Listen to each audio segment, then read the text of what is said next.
চলছে। এই নীলা খেলা বলছো তুমি? বলছি ছোট লোকের মেয়ে হয়ে ভদ্রলোকের ছেলে সর্বনাশ করছিস কেন? তোর যৌবনের কি এতই জ্বালা যার জন্য হিতাহিত জ্ঞান হারিয়ে সব ভদ্রলোকের ছেলের মাথা খাচ্ছিস হারামজাদি? গ্রামের মধ্যে বাস করে গ্রামের ছেলে সর্বনাশ করতে তোর বিবেকে এতটুকু বাঁচছে না? কথাটা একটু ভেবে বলো। আমাকে শাসন করার আগে তোমার মায়ের পেটের ভাইকে শাসন করো আগে। তোর মুখ ভেঙে দেবো। আমিও জুতোতে জানি। তোমাদের ঘরে 10 জোড়া জুতো থাকলে আমাদের ঘর থেকে 1 জোড়া জুতো নিশ্চয়ই বেরোবে। ছোট লোকের মেয়েটাকে নিয়ে তোমার ভাই কেন ভর্তি করতে গিয়েছিল তুমি তার জবাব দাও।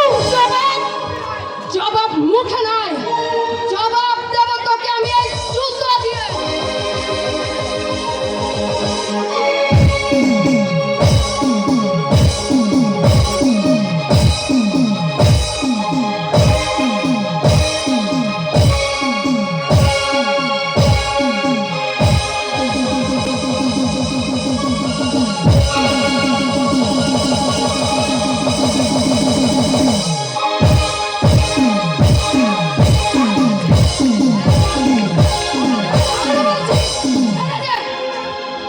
বল, আর কখন আমাকে তুই বলবি? একবার নয়, 100 বার বলবো। তুই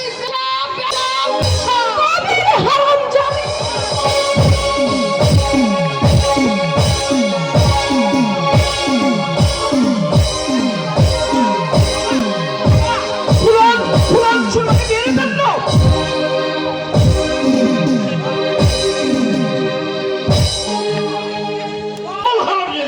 আর কখনো ভদ্রলোকে মেয়েকে এইভাবে পথে ধুলে ফেলে বেইজ্জত করবি? তোমার মেয়েকে বেইজ্জত করার আগে তোমার ওই লম্পট ছেলে আমার ইজ্জত কেড়ে নিয়েছে। আর বিচার তুমি আমার ঘর প্রধান। চুপ! তোর ছেলে তোদের মতো এমন ছোট লোক নয়। ভদ্রলোকের ছেলে বলেই তো চোরের মতো চুপ করে দাঁড়িয়ে আছে। ওকে তুমি জিজ্ঞাসা করো তো আগে এই ছোট লোকের পেট দেহটার জন্য তোমার ছেলে হ্যাংলা কুকুরের মতো ল্যাংলা করছিল কেন? কেন আমাকে ভুলিয়ে ভালিয়ে ওই ঝর্ণার ধারে নিয়ে গিয়েছিল? বলো, উত্তর দাও। আরে সুরেন্দ্র সিং, আরে ঠিক সময় মতো তুমি এসে পড়েছো। আমি ভাবছিলাম লোক পাঠিয়ে তোমাকে আমি ডেকে আনবো। তোমাকে দিয়ে এই ছোট লোকের মেয়েকে আমি শাস্তা করতে কি করেছো? এই দেখুন দারোগা বাবু, আমাকে মেরে কত বিক্ষত করে দিয়েছে। বেশ, কেন করেছি সেটা একবার উঁচু গলায় বলো ভদ্রলোকের মেয়ে। চুপ কর। জুতো মারার আগে কে কে আমাকে বলেছিল? কে আমাকে জুতো মেরেছিল? দারোগা বাবু, আমার নামে মিথ্যা রটানা রটিয়ে আমার বাবার সম্মান আর আমার সম্মান নষ্ট করে দিতে চাই।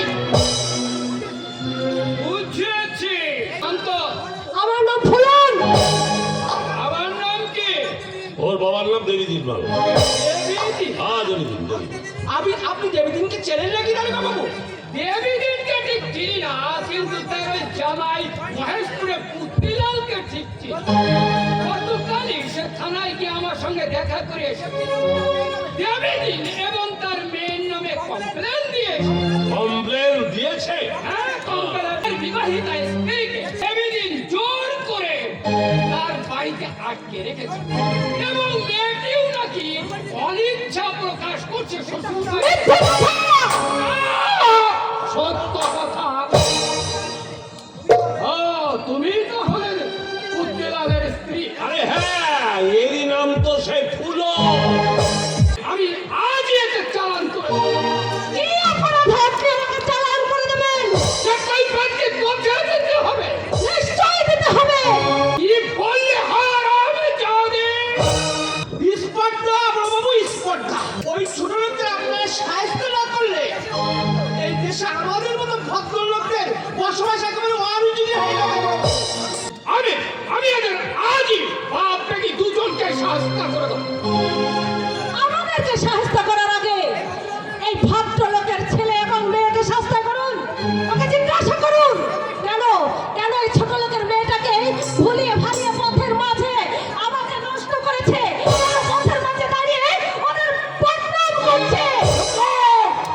আমাকে হারাম জানি। চুপ আমাকেই করাবেন প্রধান, কারণ আপনার বংশ গৌরব ওই একমাত্র ছেলে চরিত্রহীনতার অপরাধে আজ ধরা পড়ে গেছে। ধরম, এই ধরম, এই কথা সত্যি? না বাবা, সম্পূর্ণ মিথ্যা। মিথ্যাই যদি, তাহলে তোর বোন আমাকে জুতো মারতে আসে কেন? তোর বোন আমাকে বের করেছে কেন? ভগবান, তুমি কি শুনতে পাচ্ছ ঠাকুর? তুমি কি শুনতে পাচ্ছ? এই সন্তান ধর্মের ব্যথায় তুমি মরতে আঘাত করো। আমি থানায় গিয়ে ওই রাম ভরসা দিয়ে হ্যান্ডটা পাঠিয়ে দিয়েছে। হ্যাঁ, তাই তাই তুমি করো সুরেন্দ্র সিং। তুমি একে আজই চালান করো। এই ছোট লোকের বংশ এই গ্রাম থেকে আমি একবার লোপাট করে দিতে চাই। তোমরা বাড়ি চল আমার সঙ্গে, বাড়ি চল। ধরম, আমার পিছনে মেছের বাড়ি চলে বাবু, ওই গিয়ে মানে যাওয়ার আগে আমার সঙ্গে আমার বাড়ি থেকে দেখা করে যাও। এই তোমরা সবাই বাড়ি যাও। আমি এক্ষুনি থানায় গিয়ে ওই রাম ভরসার হাতে ওয়ারেন্ট ইস্যু করে পাঠিয়ে দিচ্ছি। তারপর দেখাচ্ছি তোদের মুখ। দাদা চল, চল দাদা বাড়ি চল। দাঁড়াও,